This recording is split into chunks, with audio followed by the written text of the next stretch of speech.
In our class, Dr. Goldberg, the subject is the customer is king. I said, I'm going to treat my customers as kings and queens.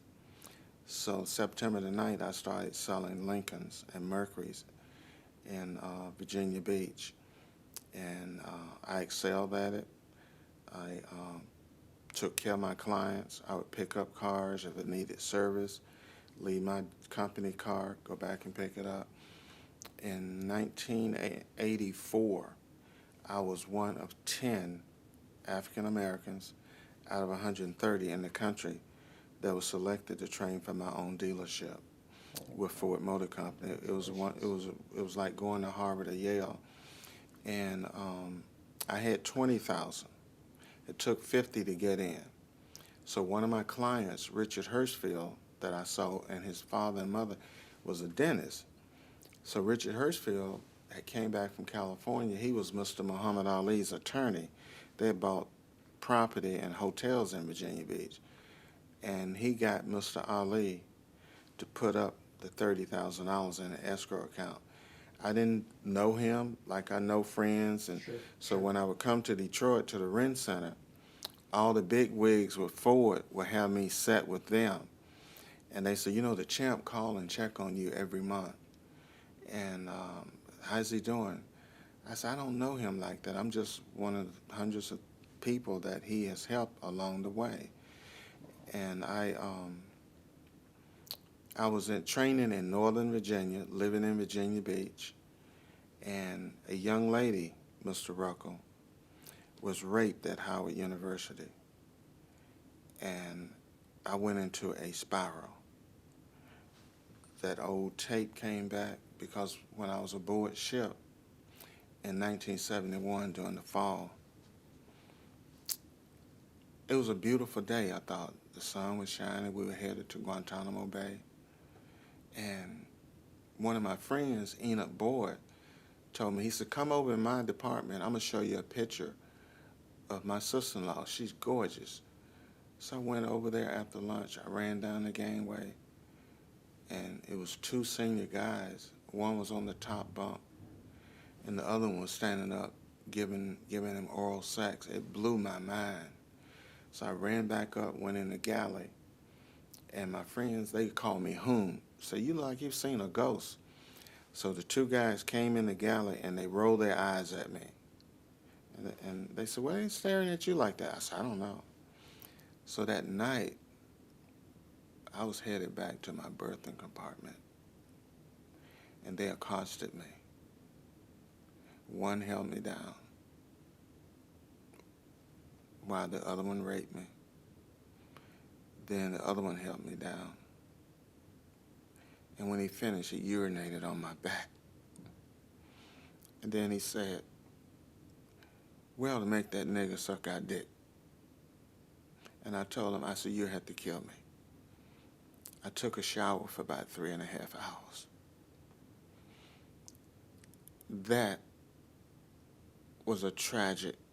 I would have thought that losing my mom, my dad, but to do that, I hid it and I stuffed it, and I became very successful. I sold over 10,000 cars, but that demon was still there.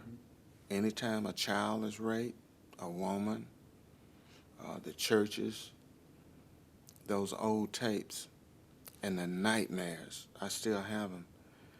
It's the smell. I took a shower for 3.5 hours because I was filthy. So when I have the nightmares, I get up and I take a shower and I check the doors. It's been 44 years.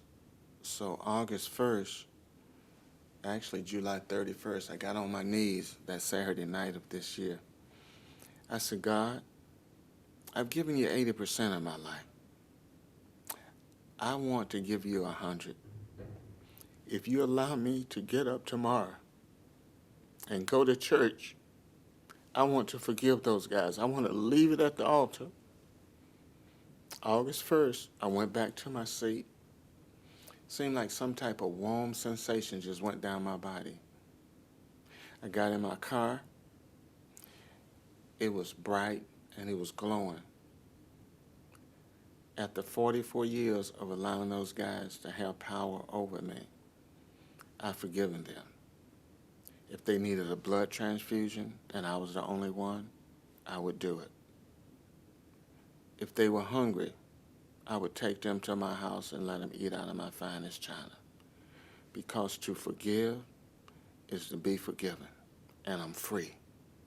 And I can stand tall in adversity today and talk about this horrific trauma.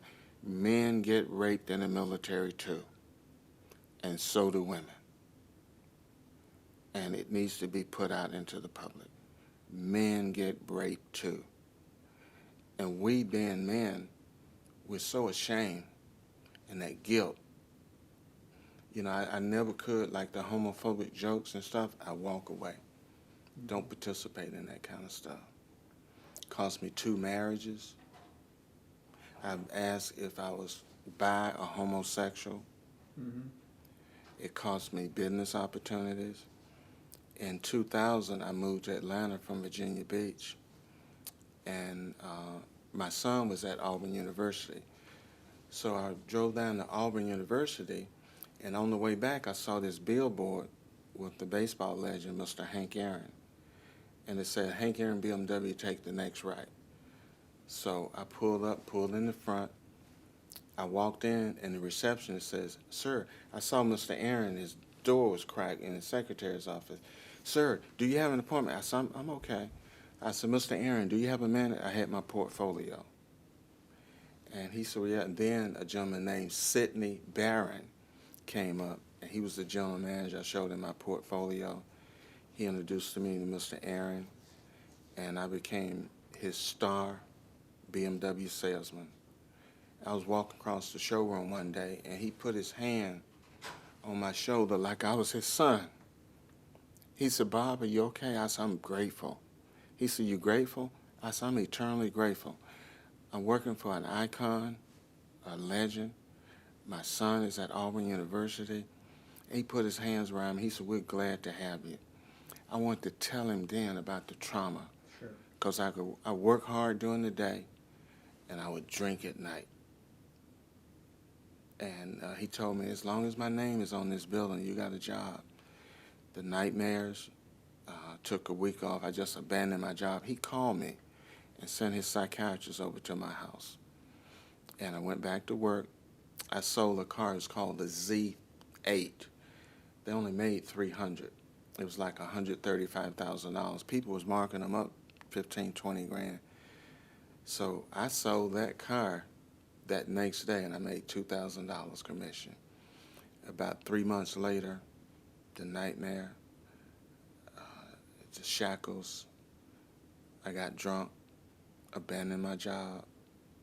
That Saturday, I called in for messages, and Sid called me back. He said, Bob, we fired you yesterday.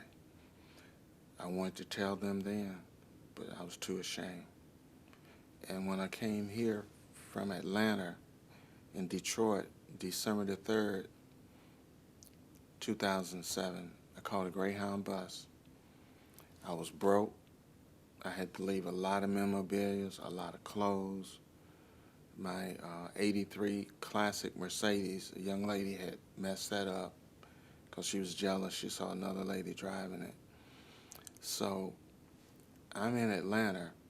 The neighbor takes me to College Park, a little satellite Greyhound bus station. I'm broke. This bus driver comes up, Greyhound. I said, I'm a Vietnam era veteran. I'm broke. Is there any way I can catch the bus downtown to the station? He said, get on the bus, soldier.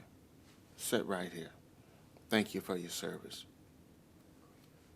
And he took me to Atlanta, Greyhound bus station.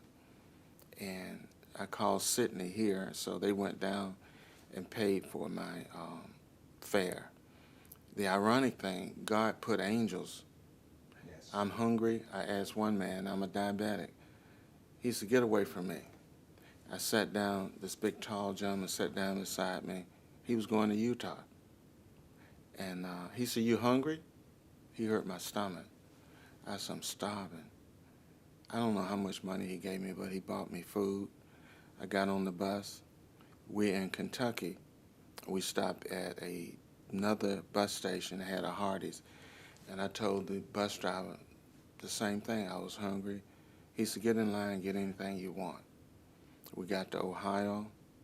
I told the owner of the restaurant the same thing. I've been from Park Avenue to the park bench. I'm hungry. He said, "You done rode all the way and you don't have no damn money?" I said, "No, sir, I'm hungry."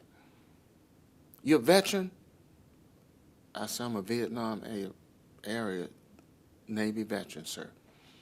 Sit at the counter. "Bring him a corned beef sandwich and a big bowl of soup." And I got here December the 3rd, 07, and I got a job with the Mercedes store here.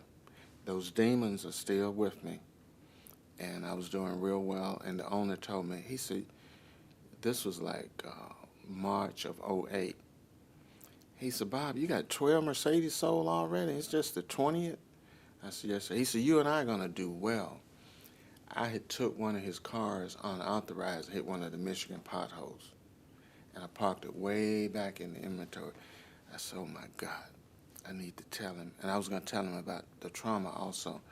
So April 1st, he was passing out checks. He passed by me. So the manager said, "Bob, can we talk to you in the office?"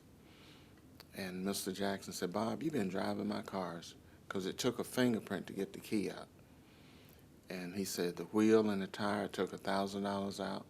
I'm going to mail you your check, escort him to his desk, and get him off my property."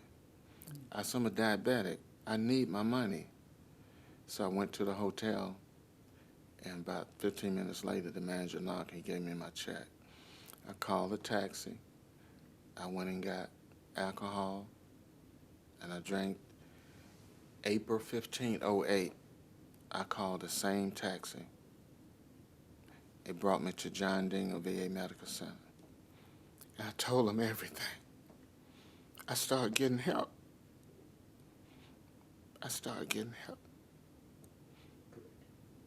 And I'm just so eternally grateful, because when I got home out of the Navy, I burned everything.